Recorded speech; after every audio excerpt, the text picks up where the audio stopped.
Welcome, everyone. Thank you for joining us today. I'm Teresa Marentet, CEO and Chief Nursing Officer of the Windsor-Essex County Health Unit.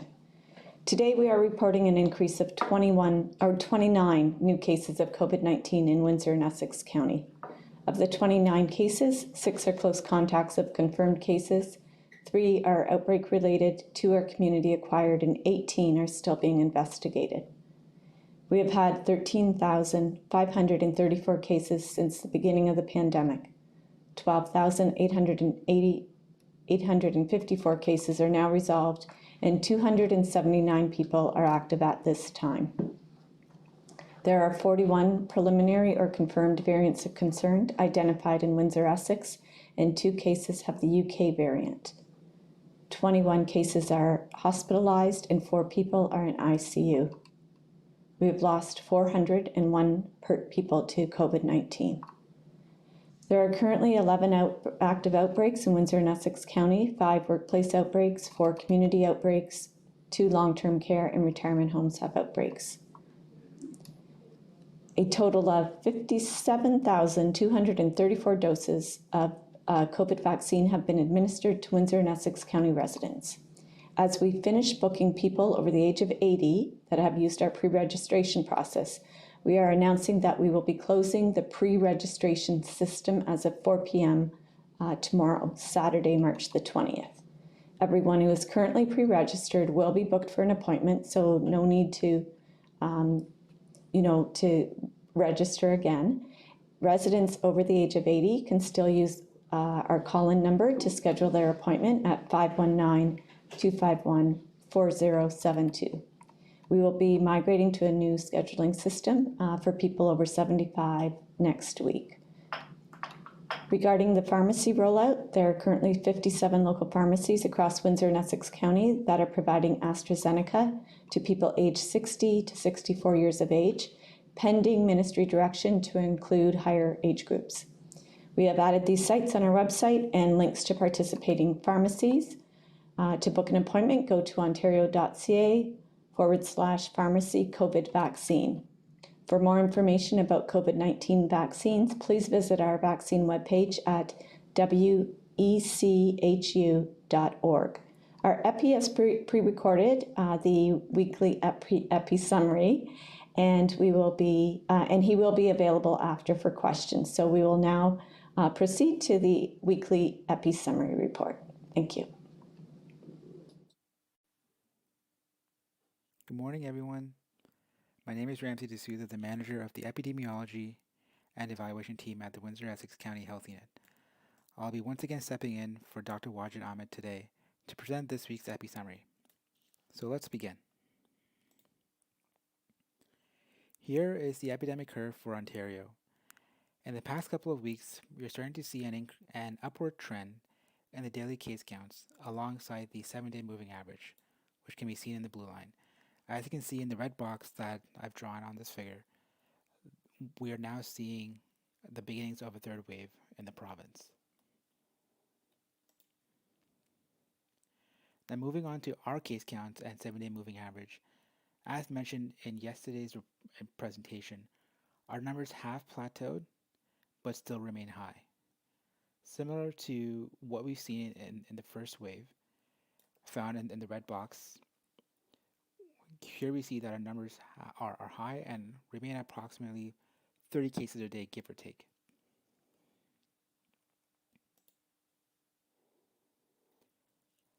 This slide compares the 7-day average for Ontario, found in blue, in green, and Windsor-Essex, which is found in blue.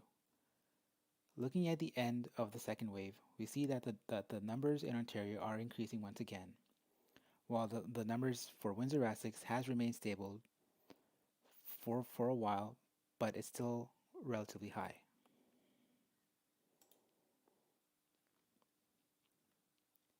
Looking at our cumulative cases and deaths, while our deaths have decreased dramatically, our cases have not flattened as quickly as we would have liked since the end of the second wave.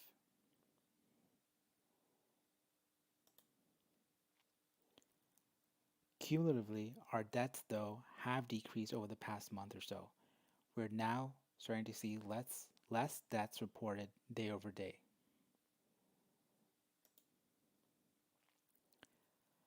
This slide captures the week-over-week incidence rate per 100,000 population from week 18, which was April 27th in 2020, to our current complete week, which is week 10 of 2021. Our most recent completed week's rate is 50.1 cases per 100,000 population. This is an increase from last week, where we were at 43.8 cases per 100,000 population. Now, looking at the past 7 days, which includes some cases from this week and from last week, our rate is 48.5 cases per 100,000 population. This is a decrease from last week's report for the same time period, which was at 54.8 cases per 100,000 population.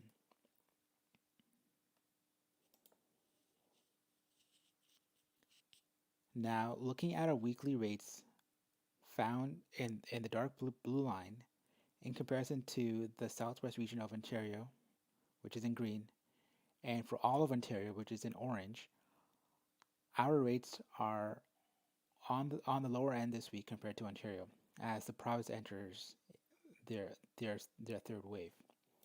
In comparison to the southwest, our rates are still higher, however.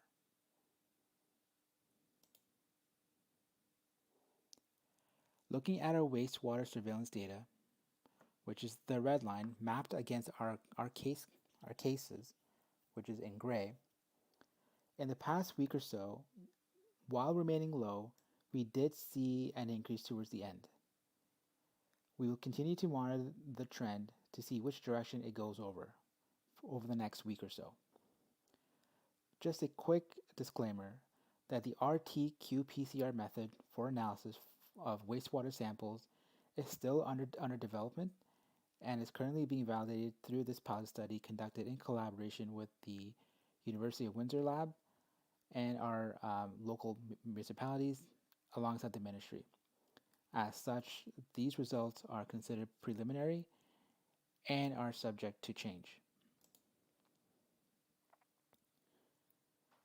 Moving on to looking at our tests and unique individuals tested by each week in Windsor-Essex. In total, 200,000 and 295,407 tests were completed as of March 13th. This is a complete week ending on Saturday. For the week ending on March 13th, our percent positivity was 2.8%. Last week, approximately 7,320 tests were completed.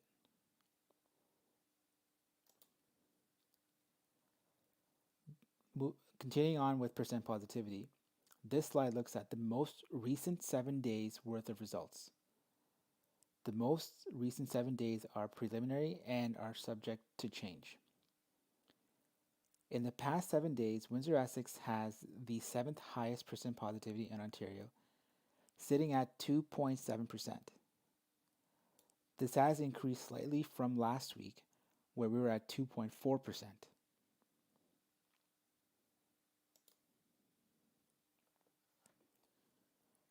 When we look to break down a percent positivity by age group, all the groups are relatively low in terms of percent positivity.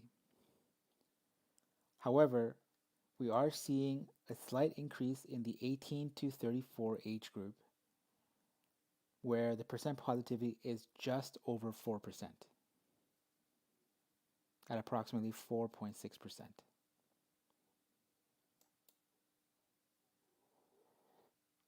This slide further breaks down those below the age of 18, with a special focus on school-age children.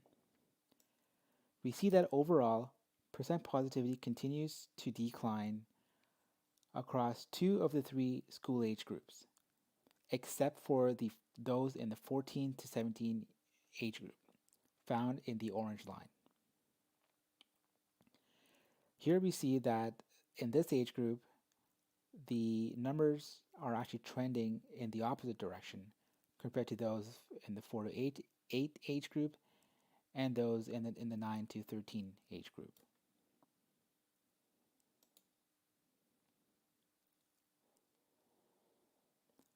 Looking more into our school-age cases, this graph looks at the epidemic curve among school-age children.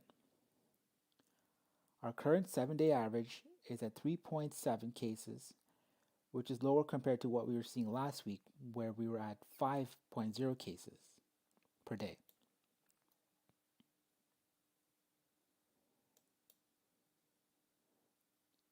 Comparing our school-age cases using the 7-day average to our overall 7-day average, the difference is trending upwards for school-age children compared to our overall case counts in the region.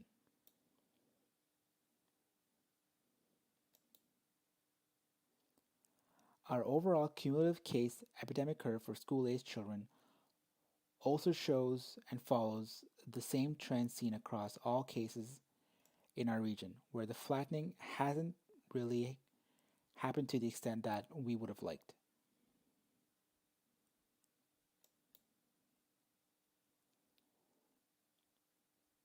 Moving on to looking at the percentage of test results that are available within 1 day and 2 days of someone being tested using a 7-day average. Approximately 62% of tests are being processed with results available within 1 day of being tested. This is an improvement from last week. Within 2 days of being tested, we are receiving back 95% of all tests. This once again continues to remain high since late January.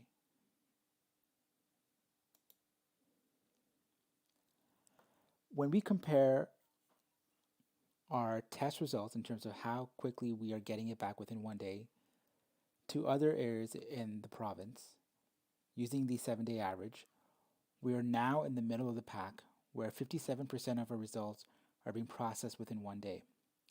This is an improvement from last week, where we were at the bottom end of the pack.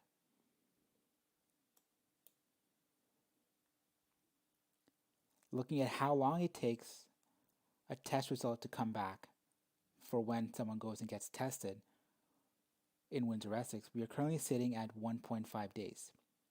This remains the same compared to last week.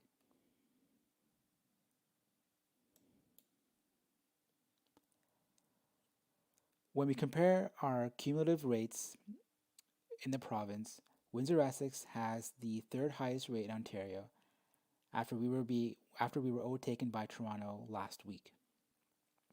Our rates, however, are still higher than the entire province combined.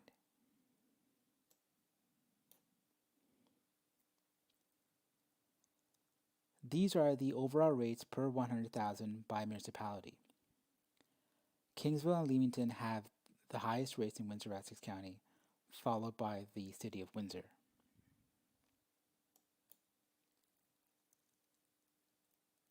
Looking from March onwards, Essex and Windsor stand out as having the highest rate, followed by Tecumseh.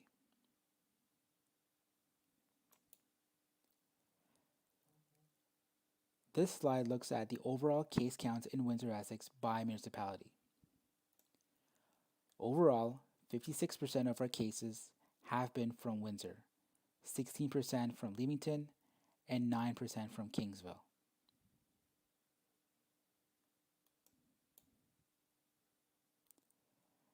Looking at cases over the past 30 days, from February 16th to March 16th, 70% of our cases were from Windsor, and 7% were from Leamington, with another 6% from Tecumseh.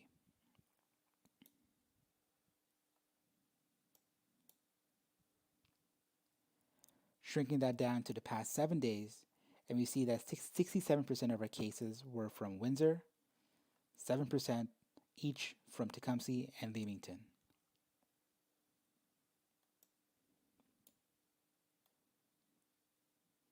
Here we look at the overall case by age and sex breakdown, followed by what it was looking like in the past 2 weeks as well, as a comparison.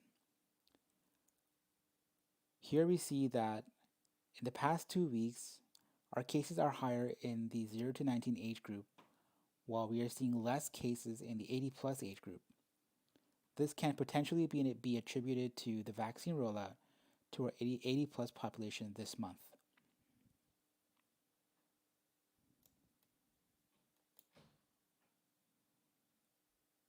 Changing gears a little bit, when we look at our cases, this slide looks at our non-epidemiologically linked cases. In simpler terms, are cases acquired in the community where there are no known source of exposure. Currently using a 7-day average, we see that 22% of our cases do not know how they have acquired the virus. Please note that the numbers of the past 3 or 4 days are preliminary and are subject to change as our case investigators continue to investigate our cases.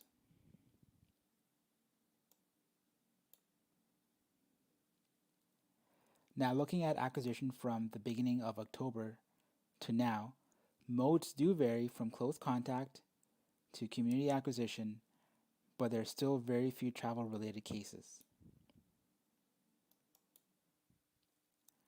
Zooming into our cases from February onwards, and we see that our cases are acquiring the illness through close contact or the household contacts from the community and some from existing outbreaks. Once again, very few travel-related cases.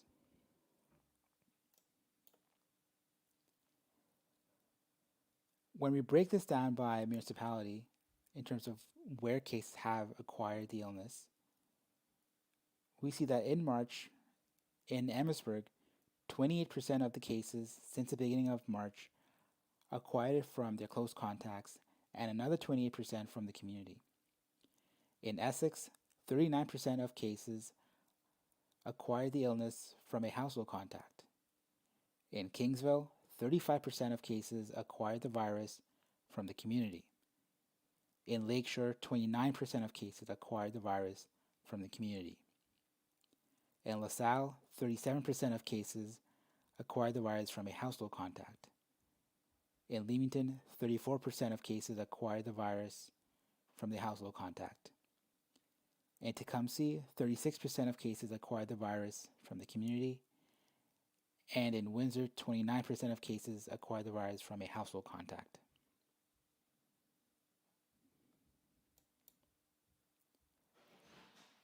As of March 18th, we have 11 active outbreaks that are currently being followed by the health unit.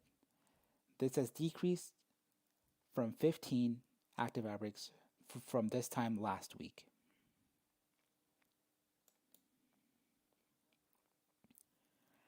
As mentioned in yesterday's presentation, this figure compares our daily COVID-19 hospitalizations in Ontario and Windsor-Essex.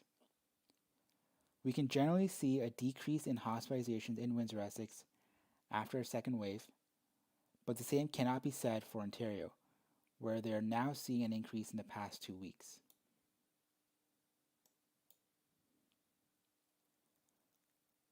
Similarly, while our COVID-19 ICU numbers have declined, in Ontario they have plateaued throughout February and are now increasing once again.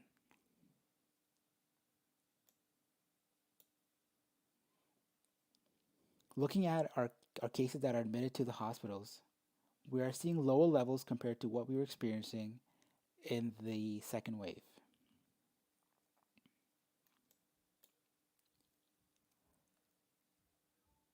Moving on to occupancy in our hospitals. In the past week, our acute care occupancy is hovering around the 90% mark, and this remains unchanged for the most part for what we're seeing for most of 2021 thus far.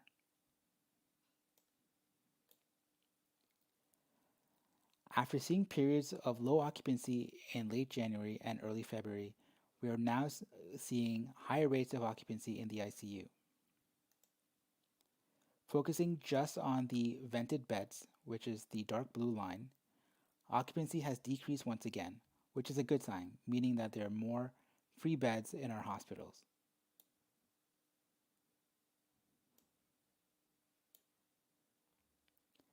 So where are we with all of our cases currently?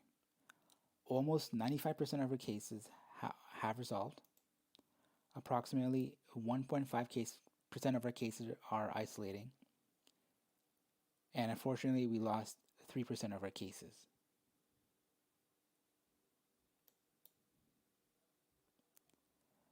This figure looks at our deaths from the beginning of the pandemic onwards. We went through more than a month without a death from October to the middle of November. And then we went into our second wave. Currently, our deaths are now decreasing, where our case counts, though, have now leveled off.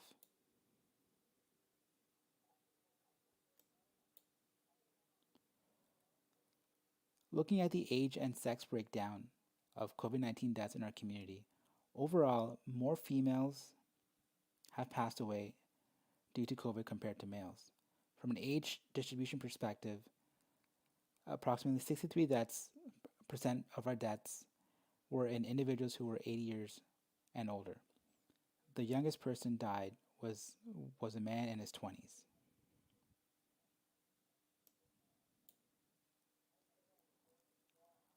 Our overall case fatality rate is 3%, which is higher than the provincial number, which sits at 2.2%. Our case fatality rate in long-term care and retirement homes, however, is lower compared to that of Ontario's.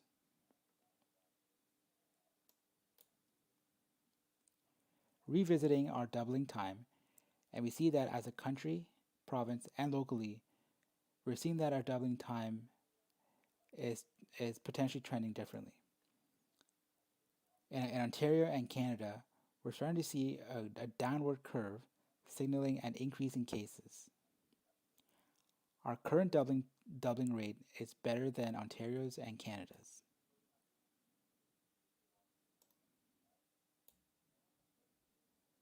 The most recent estimate median R0 is 0.9. This is a decrease from last week where we were at 1.3.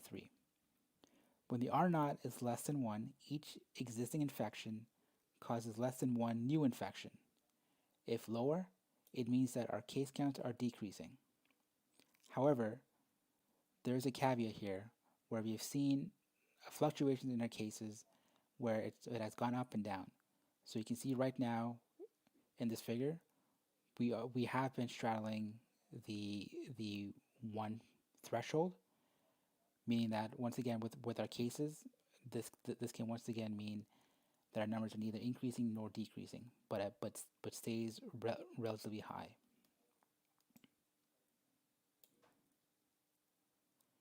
So in summary, the case rate in Windsor-Essex was higher for the most completed week. The acquisition source is distributed between close contacts, household contacts, and community transmission. Hospitalizations in Windsor-Essex has decreased alongside the number of active outbreaks in our region. Our doubling time in Windsor-Essex has improved from last week.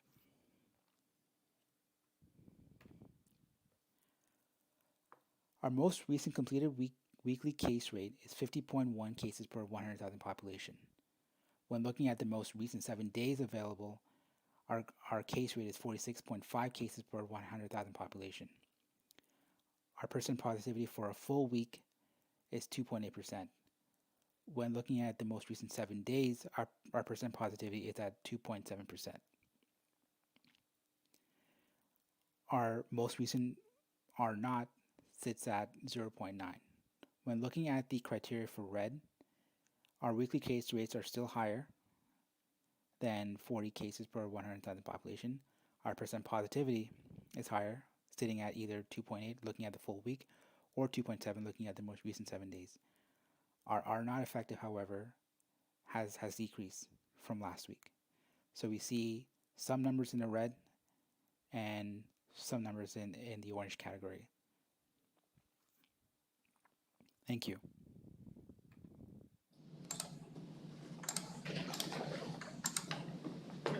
Okay, we will now take questions from the media. Today we'll start with CTV.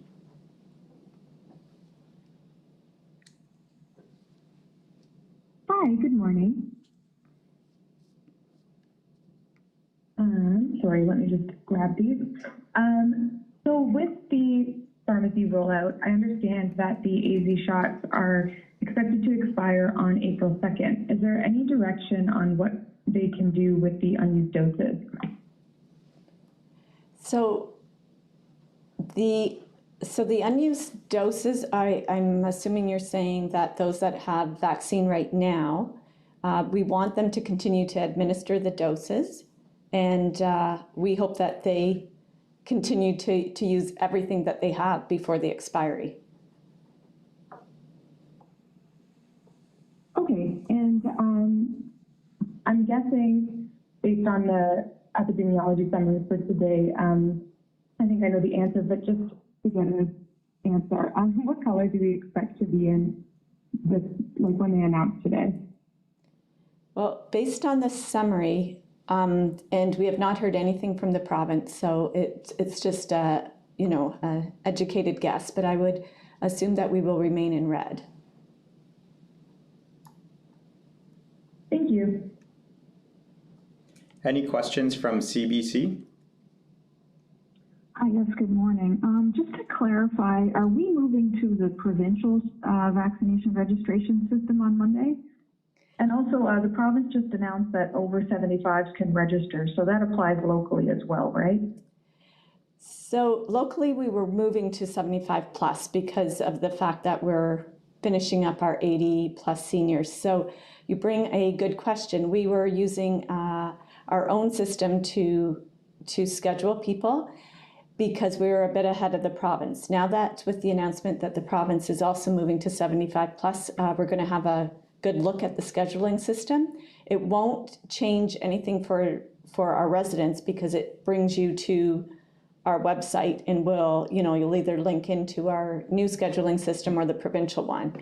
But we're having we had meetings earlier today and talking about a different scheduling system, but that was before we were aware that the province, we've essentially caught up with the province, or the province has caught up with us, and we want to assess the scheduling again. So as I said, we will finish with the pre-booking or the pre-registration process that we have. We're going to close that down tomorrow, and that we will go to a new system and then once it's open up, everyone from 75 and over will be able to register or to book their appointments.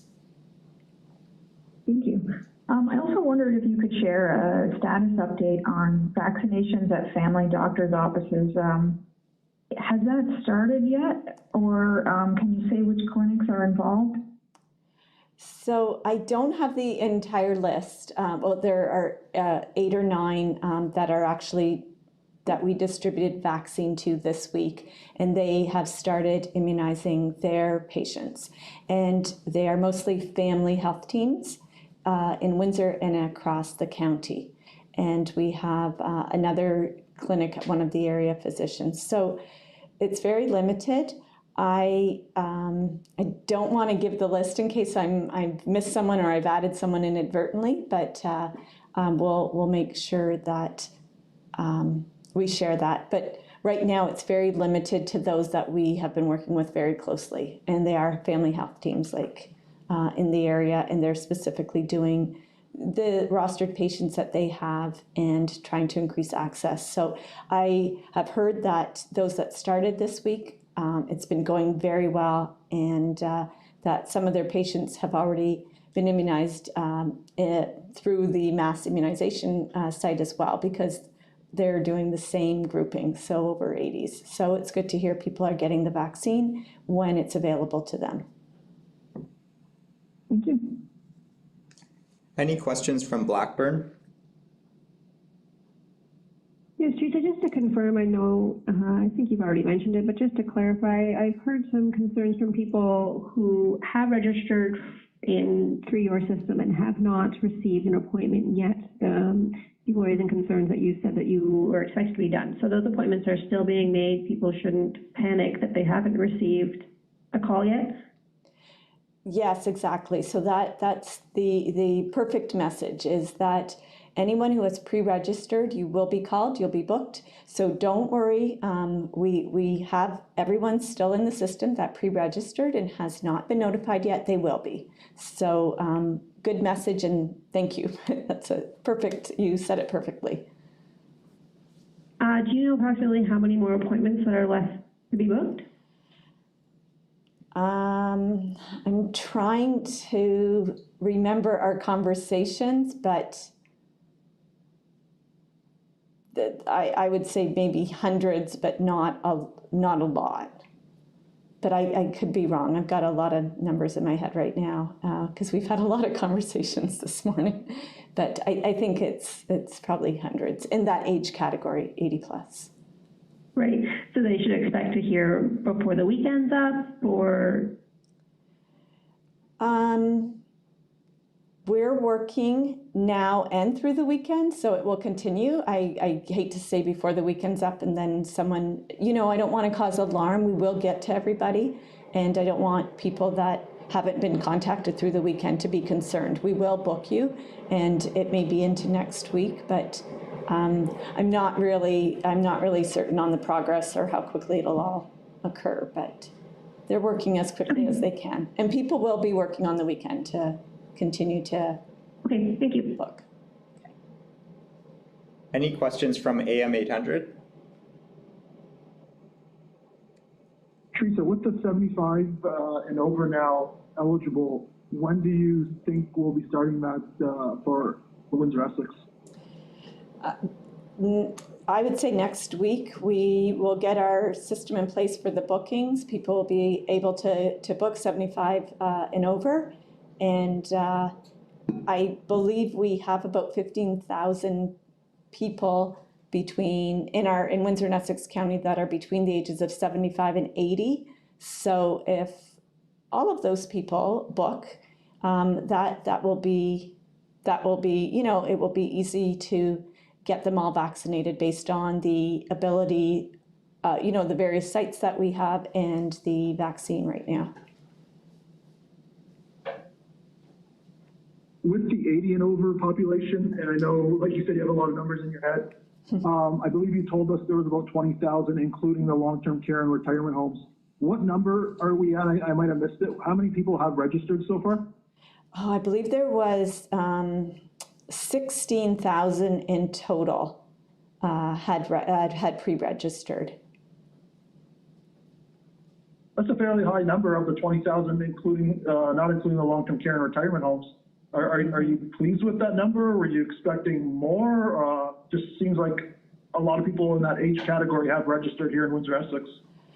Well, we know a lot of people have registered, and we also are working with, the Community Housing Corporation for those that may not be able to get out into a vaccination clinic, and working with the mobile teams through Essex Windsor EMS and our health unit team. So I think it is a good, it's a good representation. And even being, even moving to 75 plus doesn't mean that, it stops at 80. So it's 75 and all the way to the oldest person who hasn't been vaccinated will now have access. So we'll continue moving forward, but I think it's great progress and great, vaccine coverage in our community. So yeah, it's good. And sorry, one more about the vaccination process and the website. So I know CBC asked, but just getting for clarification. So if someone goes on the website after tomorrow, 4 o'clock, I believe you said, if they go on the health unit's website, they can still register on the health unit's website, or they would have to go to the province's website that directs them to the health unit's website? So there's going to be a transition, and so there won't be a pre-registration, there won't be a registration ability at that time until we get a new system in place. So for the weekend, as of 4 p.m. tomorrow, that system will be closed, and the only opportunity to book an appointment for those 80 years and older will be through the phone number 519-251-4072.